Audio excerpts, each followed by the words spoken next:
Hello, this is Emily Hillquist Davis of St. Thomas Deaf Church. I'm their vicar. We worship on the lower level of Grace Episcopal Church in Kirkwood. I'm coming to you from vacation in an Airbnb, and I forgot my collar. I guarantee you, if I am not a bona fide priest of the Diocese of Missouri, they will not share this sermon. So, I'm preaching on the Epistle and the Gospel for this coming Sunday. This is Proper 17. The Epistle and the Gospel are shared no matter whether you're reading track 1 or track 2 of the lectionary. And that means I'm focusing on the Epistle James, the first chapter, verses 17 through 21, and the first long episode in Mark, chapter 7. And the lectionary gives us excerpted verses from that episode. To me, the most important verse of that gospel, one that has been important to me since high school, is Mark 7, verse 15. There is nothing outside a person that by going in can defile, but the things that come out of a person are what defile. So, in today's reading, Jesus really focuses on the latter part, the latter clause of that sentence, the things that come out of a person.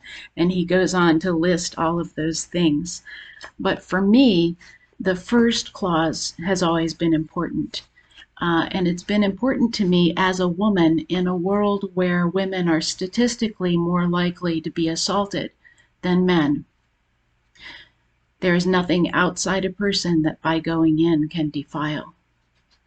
This is an important verse for all who have suffered aggression, from physical attacks and criminal offenses, even going down to just insults and microaggressions, because even these little stings can kind of worm their way into our souls and rob us of confidence and clarity to participate in God's best plans for us to bless all the world. There is nothing outside a person that by going in can defile. Jesus reminds us of all who have experienced cruelty that there is nothing that by going in can defile a person. But Jesus then focuses on listing those things that might show that a person is defiled in their heart. And the behaviors that Jesus lists are they're things that hurt relationships with people. So here's what Jesus gives as an example of the things that by coming out of us can defile us before God or show that we are contaminated in God's eyes. And that list is quite impressive. It is from within, from the human heart, that evil intentions come. Fornication, theft, murder, adultery, avarice, wickedness, deceit, licentiousness, envy, slander, pride, and folly. All these evil things come within, from within, and they defile a person. Now, I get it that in this whole story, Jesus is pointing out the hypocrisy of the religious people here, the Pharisees, being upset because the disciples ate without washing their hands. And in the verses that the lectionary doesn't provide for us to read this morning, Jesus is saying, oh yeah, well, you also use this rule to escape from caring for your parents, and he's showing how people are kind of using religious traditions and duties to avoid really looking at their hearts and looking at their relationships and caring for other people. But honestly, reading this list makes me very uncomfortable, and it makes me want to just, kind of shut the Bible and say, well, that's enough for today. I guess I kind of freeze up, and especially because some of those words that Jesus uses, like fornication and licentiousness, they're old-fashioned and I know they're creepy, but I don't know why. And basically, those refer to sexual immorality, or I would say sex without respect, and licentiousness, something like lewdness or um, maybe crossing boundaries, trespassing by being creepy. That's what I'm going to call licentiousness. But that's where the lectionary gives us James to help us, because where Jesus here is talking about the sins, and that kind of makes me shut down, and I'd expect it makes other people shut down too.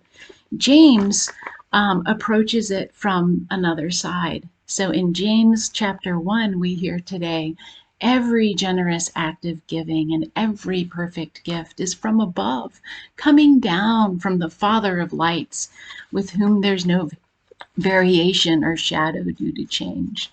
So God is giving us these gifts so we will be a first fruits of creation.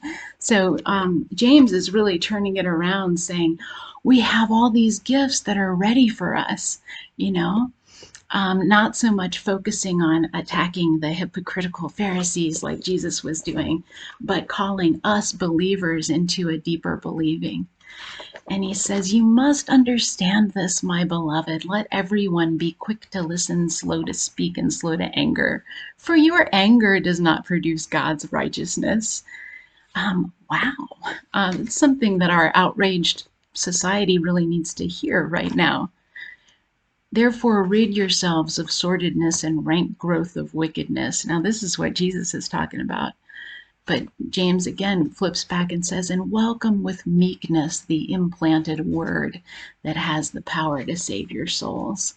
And remember that Martin Luther called James the Epistle of Straw, because Martin Luther really had a thing for, he was very inspired by St. Paul, especially St. Paul's doctrine of justification by faith in the letter to the Romans. Rather than works righteousness. So Luther's like, James is all about works righteousness. It's not right. And he was finding where it disagreed with Paul. But I think Jesus kind of leans more toward James than toward Paul's justification by faith. Because remember Jesus saying, why do you say to me, Lord, Lord, but do not do the things that I say? That's in Luke 6, verse 46. And Jesus is keenly aware of how hard it is not to become hypocrites ourselves. Remember Jesus's question, why do you see the speck in your brother's eye, but do not notice the log in your own eye? So it's this point that James is addressing in the next part of the reading that we heard today. He says, be doers of the word, but not merely hearers who deceive themselves. Because if any people are hearing but not doing the word, they're like people who look in the mirror and go away immediately forgetting what they saw. Now, have you ever heard of face blindness? There is an amazing British neurologist named Oliver Sacks, rather famous, and he's amazing because he's a scientist and a first-rate human being. Well, I guess many people are nowadays. But Oliver Sacks himself suffers from this condition of face blindness. It's also called Prosopagnosia, which means face not knowing in Greek. And so this condition with Oliver Sacks is that he can see a person, he can spend a whole bunch of time with somebody and then see them in a different place, and like even right after that, and not know it's them. So he tells about one time where he went into a waiting room. He was meeting his assistant Kate that he'd worked with for 6 years. And he's sitting there, and about 5 minutes later, one of the people sitting there says, "Hello, Oliver. I was wondering how long it would take you to recognize me." And that was Kate, his assistant of 6 years. And he was sitting there not knowing it was her. But he also says, "Several times I have started apologizing to large, clumsy, bearded people and realize that it's a mirror." So he's seeing his own face in a mirror, and he doesn't know it's him. And he's saying, "Oh, yeah, pardon me." And then he writes, "But it's even gone a stage further than that.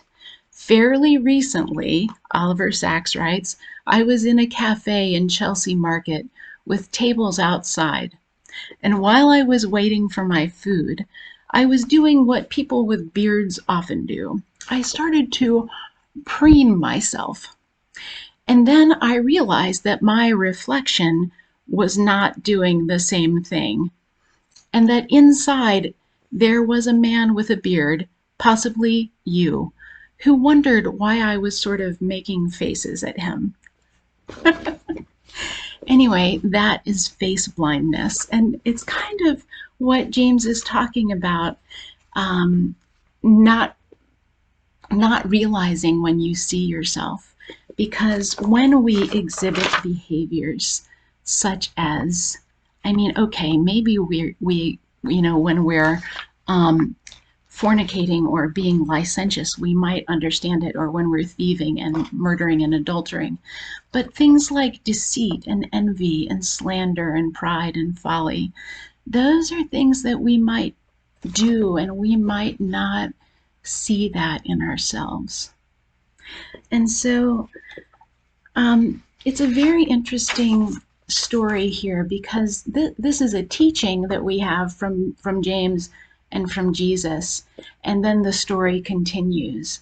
And so Jesus has just said, these are the kind of things that God judges. And then that story ends, and the very next story is a story about Jesus getting help seeing himself. So the Gospel of Mark goes from Jesus pointing out hypocrisy, and then it says that Jesus went away with his disciples, and he met the Syrophoenician woman who's begging him to heal her daughter, and we're going to read it next week. And he says no, because the dogs should not eat the food that comes from the children's table. I mean, he's basically saying, no, what I have is for the Jewish people, and that's it. You can't have it. You're a dog. And her answer is kind of like a mirror to Jesus. She says, "But even the dogs get the crumbs that fall from the table." And Jesus is like, "Oh, yeah." And so I think that this is an instance where Jesus sees his own behavior in this mirror from another person, and he changes his behavior, because the next thing he does with his disciples is they go for the first time into a non-Jewish area, and there the deaf man is brought to him, and he heals the deaf man. And then he feeds thousands of people at a second feeding in a non-Jewish area. So he opens up his ministry to Gentiles. And he does this because he's able to see this woman's comment as a mirror to him. And he's like, oh, this is true. This isn't a limited thing. It doesn't have to be just for Jews. And takes Jesus one step further. And so I think between Jesus and James telling us that we really need to see our true selves and not just look at ourselves and go like, I'm fine, ready to go. How would we know if we are sinning? And the only way we can know is by looking in a mirror. And sometimes, I gotta say, some of the best mirrors in my life are teenagers, because they'll really tell you what's up. They're like hypocrisy meters.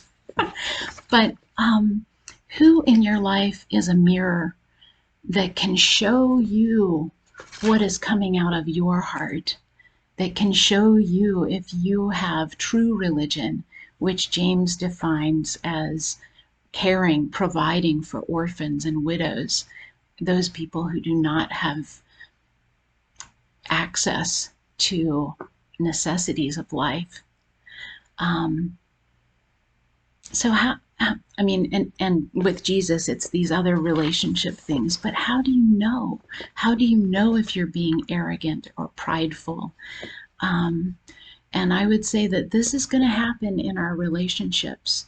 So the next time you feel offended by someone, it just may be that they are showing you a mirror of your own behaviors. Maybe you appear to other people in ways that you don't appear to yourself. So the homework for this week is listen to people when they're helping you see how they see you. And ask yourself truly, is it something from this list that Jesus gives? Is it something from the gospel? Is it something about lacking generosity or patience? Is it something that is not one of the gifts of the Spirit? So look at yourself, find good mirrors, and tune into that. It is not that you have to let things that would defile your soul, insults or aggressions, microaggressions, affect you badly. But we are accountable to listening for the truth about ourselves.